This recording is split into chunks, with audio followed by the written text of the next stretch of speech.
जी माझी 2016 मधली जीवन कहाणी सांगतोय. त्याचा कुणाशाही जीवनाशी कसलाही संबंध नाही. जर असेल तर तो योगायोग असेल.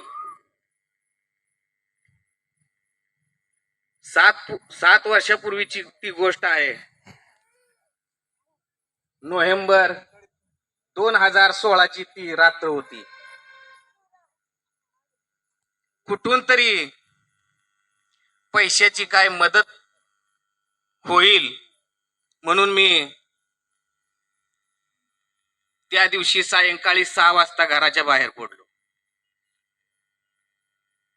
अनेकांना पैसे मागितले, परंतु नोव्हेंबर 2016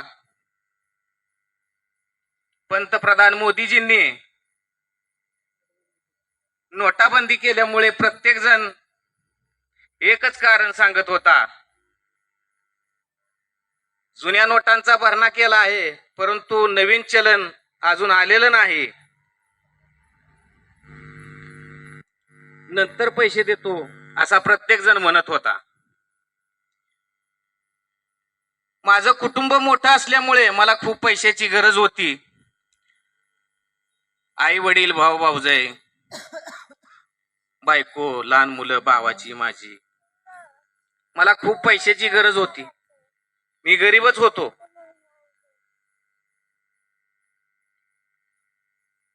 प्रत्येकाने एकच कारण सांगितल्यामुळे मी निराश होऊन घराकडे रात्री 10 वाजता घराकडे आलो. प्रत्येकाच्या डोळ्यात आशेचं किरण दिसत होतं. मुलं अजून जागीच होती. घरात कोणीच जेवलेलं नव्हतं.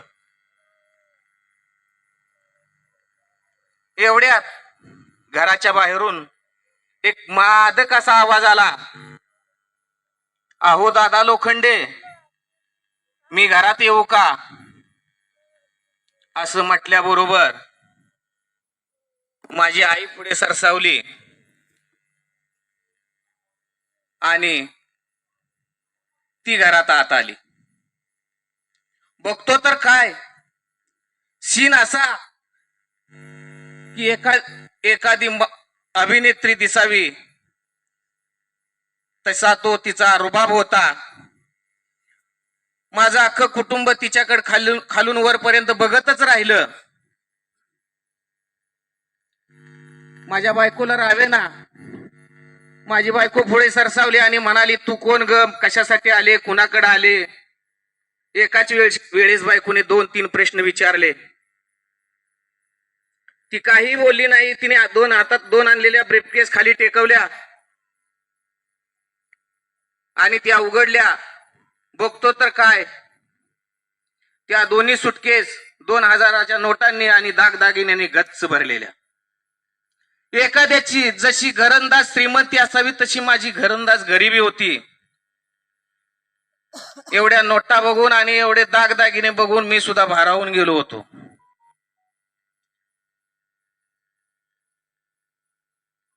हा मादक सौंदर्याचा अटंबम कोण असावा याचा मी विचार करत होतो. आणि तेवढ्यात तिला पकडण्यासाठी माझ्या घराच्या दारासमोर पोलीस गाडी आली. बघता बघता पोलीस घरात आले. आल्याबरोबर पहिल्यांदा पोलिसांनी माझ्या थोबाडात मारली आणि सांगितलं, चोरी करणाराला, गुन्हेगाराला जो मदत करतो तो खरा गुन्हेगार असतो. म्हणून मला पकडण्याचा प्रयत्न केला. पोलीस इन्स्पेक्टरनं इतर पोलिसांना ऑर्डर दिली, उचला याला आणि टाका गाडीत. 4-5 जणांनी मला धरलं, माझी उचलटांगडी केली आणि गाडीत टाकायला न्याय लागली. तेवढ्यात मी म्हणालो, मला नेऊ नका, मला नेऊ नका, मी बायकोला एकटाय हो.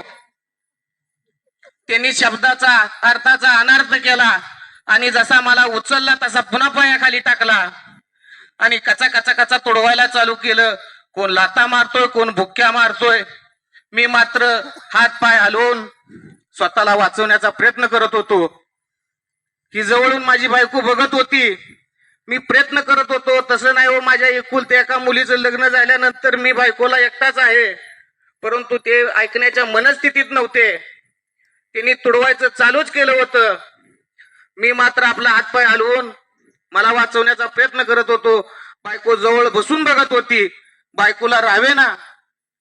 बायको लगेच पुढे सरसावली आणि बायकोने खानदिशी कानाखाली लावली आणि सारं वातावरण शांत झालं.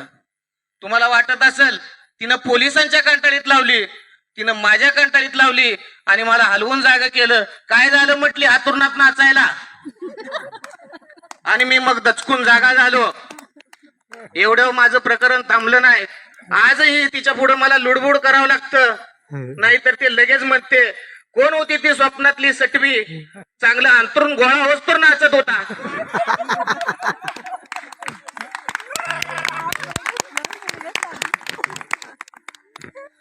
Very nice.